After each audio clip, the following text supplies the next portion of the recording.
Selamat pagi teman-teman dan juga Bapak Ibu dosen yang terhormat. Perkenalkan, nama saya adalah Luis Maiko Dilon Wijaya dengan nomor NPM 19063792296 dari kelas DSD 03. Dan pada video kali ini saya akan membahas mengenai proses terjadinya first catching, terutama pada master slave configuration yang memiliki jenis flip-flop di flip-flop. Nah, video ini dibuat berdasarkan tugas yang diberikan untuk kelas DSD 03, di mana di sini kita diminta untuk mencari first catching pada D flip-flop, kapan hal tersebut bisa terjadi, dan juga bagaimana solusinya. Nah, sebelum kita membahas mengenai first catching pada D flip-flop, di sini saya akan membahas sedikit mengenai konfigurasi master slave D flip-flop. Nah, sebelumnya di sini saya sudah gambarkan menggunakan Proteus, di mana di sini kita memiliki dua buah flip-flop, di mana itu adalah satu flip-flop master, dan juga di sini ada satu flip-flop slave. Nah, di sini yang membedakan adalah pada flip-flop master dapat dilihat bahwa di sini input clock-nya langsung diteruskan ke dalam flip-flopnya. Sedangkan pada flip-flop slave di sini input clock-nya harus diinvertkan terlebih dahulu sebelum dimasukkan ke dalam flip-flopnya. Dan juga di sini konfigurasinya adalah Q atau output dari flip-flop master dimasukkan ke dalam input untuk flip-flop slave-nya.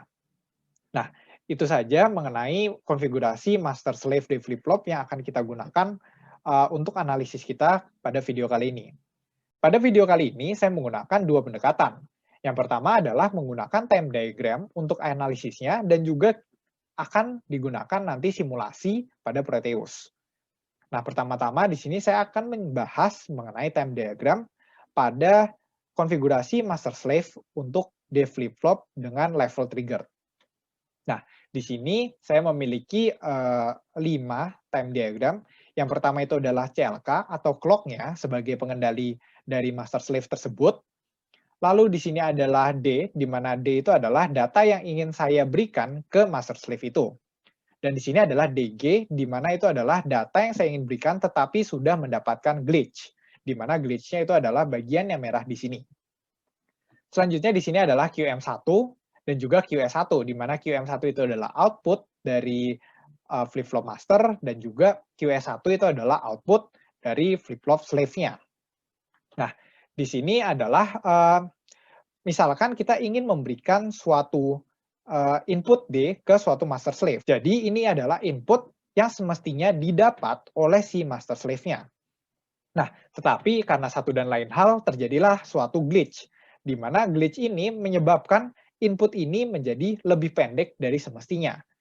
Yang tadinya dia harus bernilai 1 sampai akhir clock ini menjadi kembali bernilai 0, tetapi di sini pada saat clock-nya belum bernilai 0 kembali nih, seperti yang di sini, dia sudah bernilai 0 terlebih dahulu.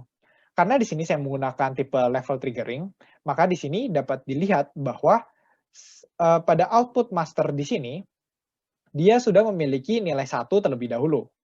Nah, nilai 1 ini dibentuk karena clock-nya di sini sudah bernilai 1, dan di sini input dari si DG-nya ini, dan juga D-nya ini, karena tidak ada perubahan antara keduanya, masih bernilai 1.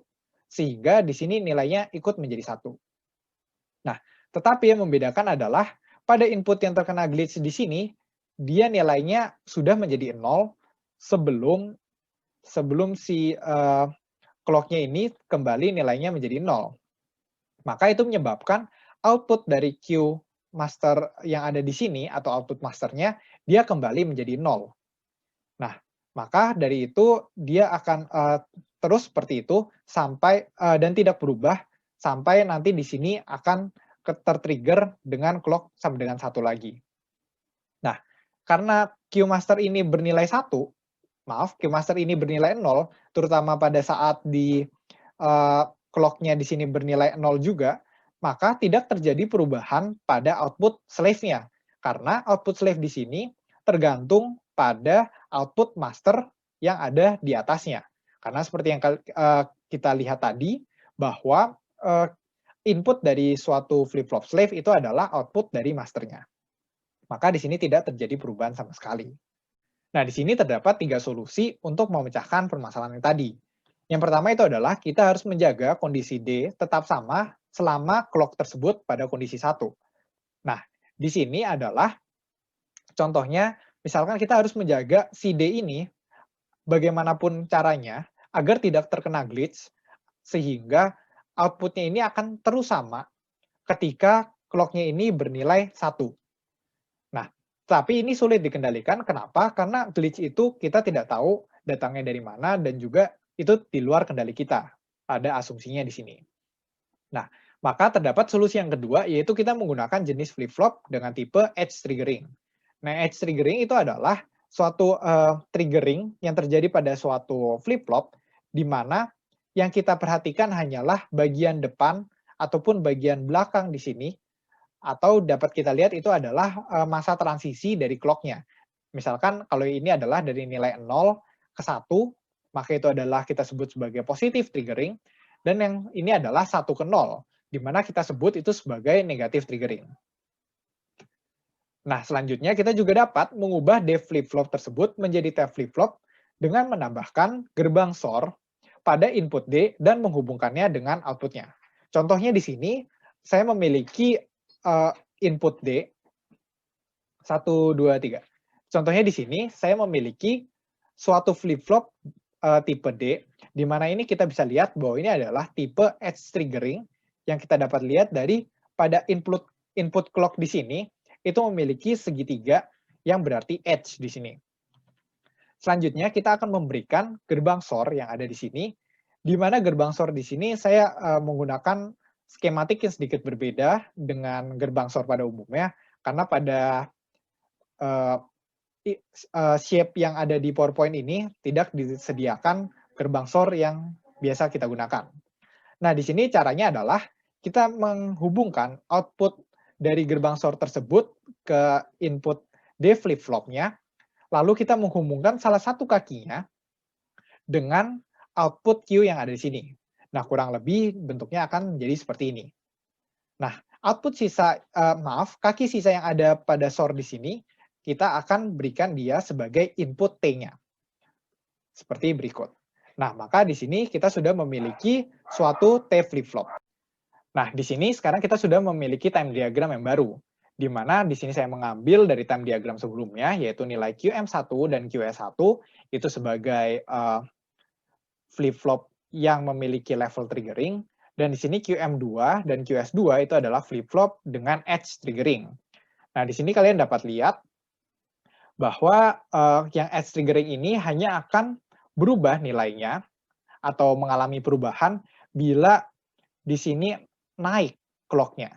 Maka kalian lihat yang pertama ini dari D yang sama, D yang terdapat glitch seperti yang sebelumnya, pada QM1 dia sama bentuknya seperti yang terdapat glitch tadi, dan pada QM2 di sini dia akan naik, tetapi dia tidak turun lagi. Kenapa? Karena di sini hanya berubah nilai pada saat kondisi awalnya saja, atau pada saat edge-nya saja.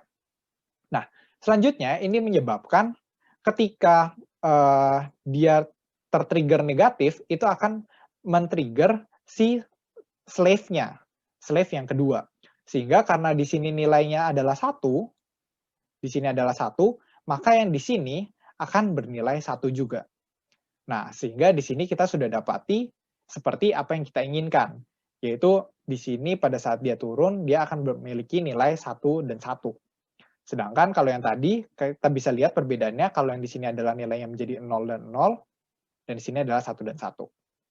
Nah, sekarang kita akan melihat simulasinya dalam Proteus. Nah, di sini saya sudah buatkan simulasinya pada Proteus, di mana pada bagian atas ini adalah bagian dari level master slave D flip-flop dengan level triggering, dan pada bagian bawah ini kita menggunakan master slave D flip-flop dengan konsep edge triggering. Nah, di sini saya menggunakan logic gates karena saya tidak menemukan IC yang memiliki konsep level triggering pada D flip-flop. Tetapi logic gate di sini saya buat berdasarkan skematik D flip-flop tanpa edge triggering, yaitu dengan level triggering. Nah, di sini saya memiliki dua input, yaitu input D dan juga input clock, yang akan kita ubah-ubah untuk melihat perbedaan hasilnya. Nah, di sini kalian bisa lihat ini adalah QM1 dan juga QS1. Nah, mungkin langsung kita mulai saja simulasinya.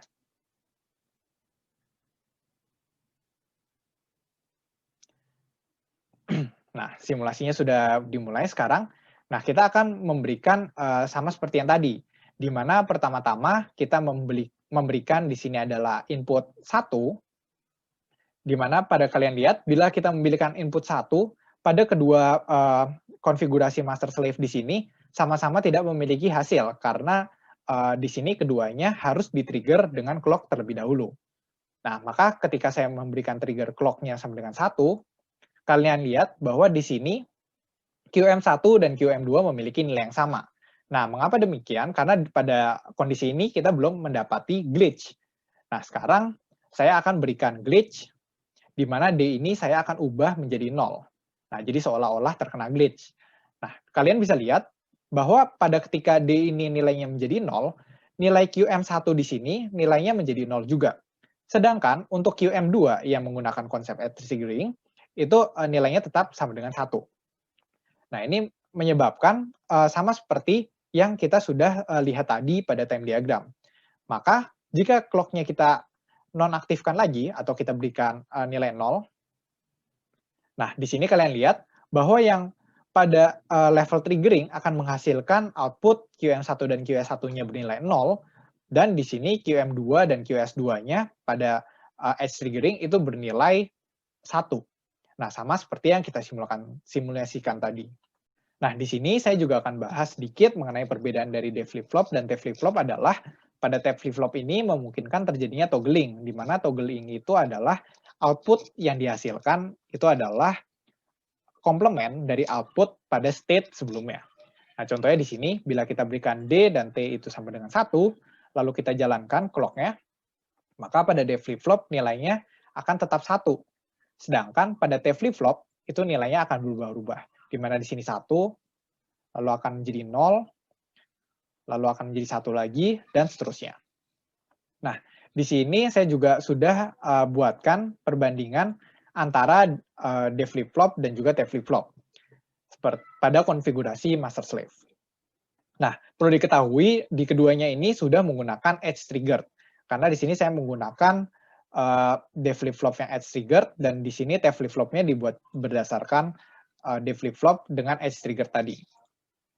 Nah, maka di sini perbedaannya adalah ketika kita nyalakan D-nya sama dengan 1, lalu di sini clock-nya kita jalankan, maka pertama-tama akan sama seperti yang tadi, nilai akan menjadi 1, 0, dan di sini 1, 0 juga. Lalu di sini akan tetap sama.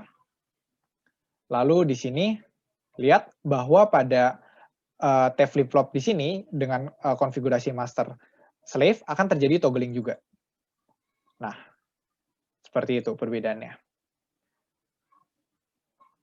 Sekian dari penjelasan saya, dan di sini adalah referensi dan tools yang saya gunakan, yaitu adalah buku Logic and Computer Design Fundamentals dari M. Morris Mano dan juga Charles R. Kime. Saya menggunakan yang 4th edition, dan materi yang saya sudah cover tadi itu adalah pada halaman 216 sampai halaman 217 mengenai master slave flip-flops. Barangkali ada teman-teman yang ingin melihat referensi saya dapat dilihat langsung di sini. Dan juga tools yang saya gunakan adalah Proteus 8 Pro. Sekian presentasi dari saya, maaf bila ada kesalahan kata. Terima kasih.